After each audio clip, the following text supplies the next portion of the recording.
നിങ്ങളുടെ favourite shows ഇനി ഒരിക്കലും മിസ്സാവില്ല. ഇപ്പോൾ C5 കാണും നിങ്ങളുടെ ഫേവറേറ്റ് ഷോസ് തികച്ചും സൗജന്യമായി. അയാളോട് മസിൽ വിടാൻ പറമേ, അല്ലെങ്കിൽ പൊട്ടിത്തെറിച്ച് ചത്തു.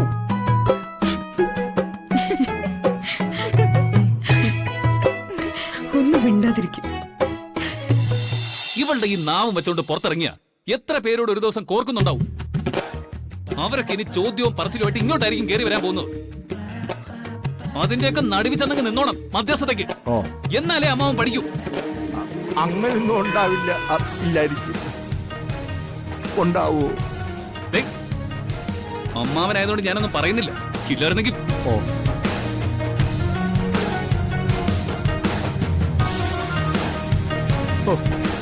തല്ലുകൊള്ളാത്തത് ഭാഗ്യമായി.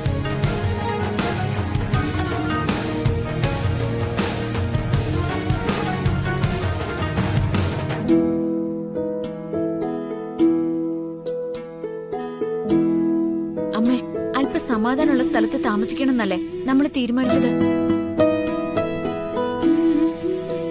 ഇയാളുള്ള സ്ഥലത്ത് ഒരു ദിവസമെങ്കിലും സമാധാനം ഉണ്ടാവോ? നല്ല വീടല്ലേ നിത്യേച്ചി? മാത്രല്ല അവരെ നമുക്ക് കുറച്ചെങ്കിലും പരിചയമുണ്ടല്ലോ. എന്ത് പരിചയം? ചീത്ത പറഞ്ഞതിന്റെ പരിചയോ? എനിക്ക് ഒരു നിമിഷം പോലും ഇവിടെ നിൽക്കാൻ ഇഷ്ടമല്ല. മോളെ, നമ്മൾ അഡ്വാൻസ് കൊടുത്തില്ലേ, എഗ്രിമെന്റ് എഴുതിയില്ലേ? ആ കാലാവധി തീരുന്നതുവരെങ്കിലും നമുക്ക് എങ്ങനെയെങ്കിലും പിടിച്ചു നിൽക്കണം ഇവിടെ. അങ്ങനെ എങ്ങനെയെങ്കിലും പിടിച്ചു നിൽക്കേണ്ട ആവശ്യം എന്താ? നമ്മൾ എന്താമ്മേ വല്ല കൊള്ളക്കാരോ മറ്റോ ആണോ വേറൊരു സ്ഥലത്തും വീട് കിട്ടാതിരിക്കാൻ? അയാളുടെ ഒരു ജാടയും സംസാരവും. ഒരു 2 നില വീടുണ്ടെന്നല്ലേ ഉള്ളൂ, അല്ലാതെ കൊട്ടാരം കെട്ടിപ്പൊക്കിയിട്ടൊന്നും ഇല്ലല്ലോ. ഒരു നോട്ടമുണ്ട്, കണ്ണിനൊരു കുത്തു വെച്ചു കൊടുക്കാൻ തോന്നും.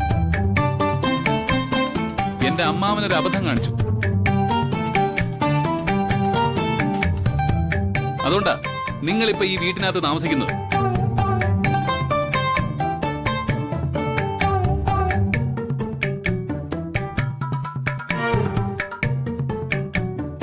ഇനിയിപ്പോ ഏതായാലും അതിന്റെ പേരിൽ തർക്കിക്കാനൊന്നും ഞാനില്ല. പക്ഷെ എന്റെ വീട്ടിൽ താമസിക്കുമ്പോ ചില നിയമങ്ങളൊക്കെ പാലിച്ചേ പറ്റൂ.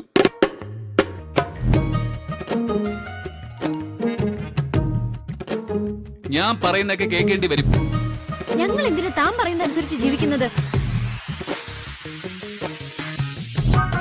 തന്റെ വീട് ഞങ്ങൾ വാടകയ്ക്ക് എടുത്തിട്ടുള്ളൂ. തന്റെ ചെലവിനല്ല ഞങ്ങൾ താമസിക്കുന്നത്. എന്നാ പിന്നെ പെട്ടിയും കിടക്കേക്ക് എടുത്ത് ഇറങ്ങിക്കോ. നിയമവശങ്ങളൊക്കെ നോക്കാനേ എനിക്കും അറിയാം. മോളെ, നീ ഒന്നും മിണ്ടാതിരിക്കാൻ. അല്ല, എന്തൊക്കെയാ കണ്ടീഷൻസ്? അതെ, എന്റെ വീട് ഞാൻ അമ്പലം പോലെയാ സൂക്ഷിക്കുന്നത്. അമ്പലവും കൊള്ളാം, അമ്പലത്തിലെ ദേവനും കൊള്ളാം. എന്താ? ഒന്നുമില്ല. വീട് നല്ല വൃത്തിയായിട്ട് സൂക്ഷിക്കണം. അതെനിക്ക് നിർബന്ധമുള്ള കാര്യമാണ്. ചെയ്തോളാം. പിന്നെ ഇവിടെ ആരോ എന്റെ മോളുടെ ടീച്ചറാണെന്നോ ഇവിടത്തെ കുട്ടി എന്റെ മോളുടെ ക്ലാസ്സിൽ പഠിക്കുന്നു എന്നൊക്കെ പറയുന്നത് കേട്ടു.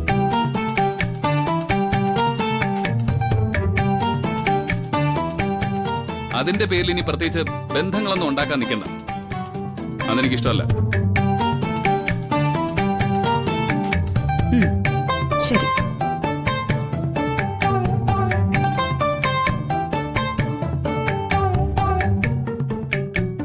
പിന്നെ വലിയ ബഹളമൊന്നും പാടില്ല.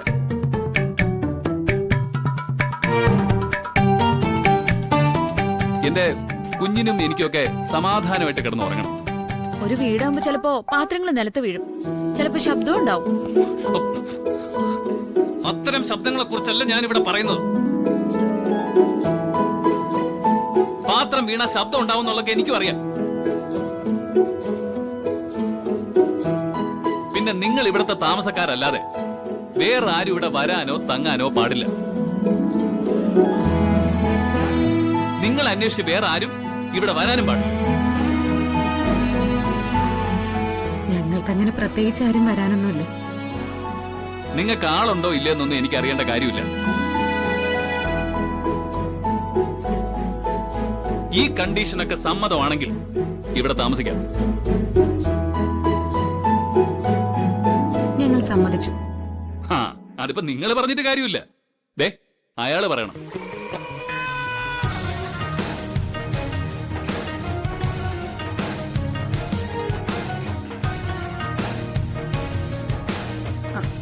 അവള് സമ്മതിച്ചു.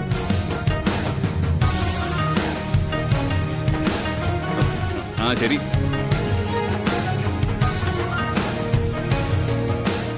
ഒരാഴ്ച നോക്കാം.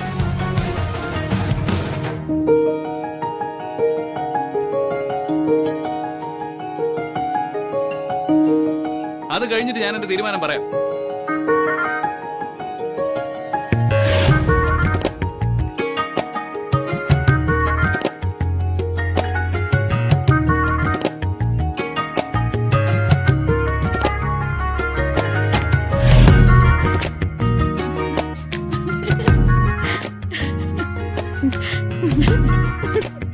എന്താ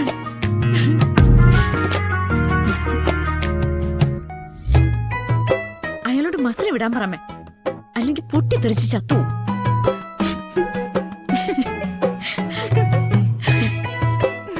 ഒന്നും മിണ്ടാതിരിക്കും.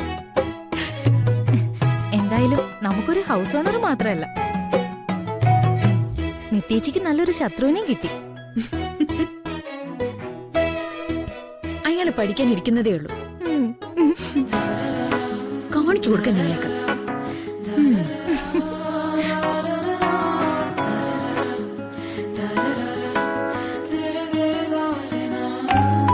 നിത്യേച്ചി എന്തെങ്കിലും കുഴപ്പമുണ്ടാക്കോ അമ്മേ?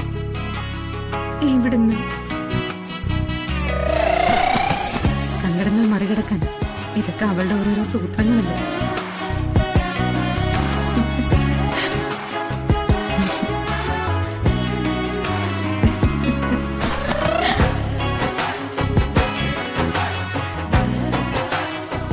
മോശം പിടിച്ചവളോട് സംസാരിക്കാൻ പോയിട്ട് ഉണ്ടായിരുന്ന സമയം കൂടി പോയി കിട്ടി. ഇനി ഇതൊക്കെ എപ്പോ ഒന്ന് തീർക്കാനുണ്ടോ?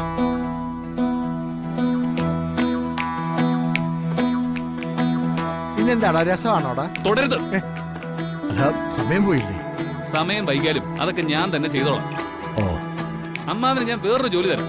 ആ, ദേ, ആ വീടിന് പുറത്ത് കുറച്ച് സ്ഥലമുണ്ടല്ലോ, ഉവ്വ. അവിടെ ഒരു കുടില് കെട്ട്.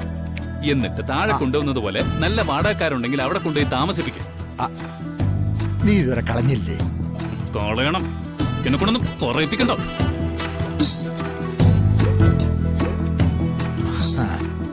പോയി നിന്റെ പോക്കെങ്ങോട്ടാണെന്ന് എനിക്ക് മനസ്സിലായി. രണ്ടുപേരും കൂടി ഒത്തുകൂടും.